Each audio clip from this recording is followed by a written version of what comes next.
In this video, I'm going to show you how the channel strip works and how to set things to a reasonable setting. For example, I'm talking into my dynamic mic here. Check, check, check. I'm seeing all green lights. Occasionally I'll see an orange light if I talk a little bit loud or tap on it. That's where I want to be to start. So at first this will be all the way down, and you don't have enough gain to really work with it. You want to talk into the mic at a reasonable level, check, check, check, until you see the green lights fill up. Hey, hey, it's okay if you see an orange light a little bit, but you should only see it when you talk loud. So this works just like an analog board, where each individual channel is sent to left and right by default. But that could be undone with these little buttons here. If I push that, it's not going to the master anymore. So you have to make sure everything you want to come out of the master, needs to have that lit up.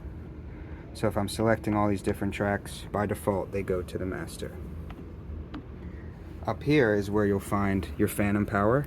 That's plus 48 volts. I'm not going to hit it right now because I'm using a dynamic mic. This is a phase inverter, which sometimes will help clarify the sound if there's multiple mics in the same area. This is a high pass filter, and your gain trim is up there as well. Next you have your noise gate. That lets you silence the signal when it falls below a certain threshold. This is the compressor, which lowers the signal when it reaches above a certain threshold. And this is your parametric EQ, and all of those are for each channel. So for example, if I turn on the high pass filter and I go up, up, up, up, up, up, up, eventually it's going to cut out the entire signal. See that? Now I get almost nothing. We usually end up with mics somewhere around 80 to 125. There's generally no need to have that sort of content in speech, but you can play around with it as an operator. The next thing I'll show you is the center, or they call it mono rather. It's kind of like LR, but it's a mono track. It has a button up here, so you can send anything to mono just by selecting the track and highlighting mono.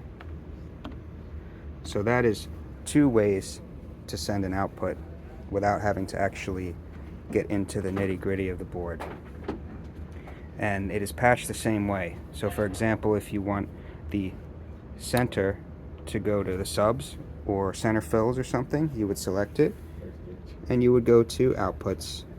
You would go down to patching to the stage box, and you would select whatever stage box output you want to use to associate with this mono. And that's all I have to say about the channel strip.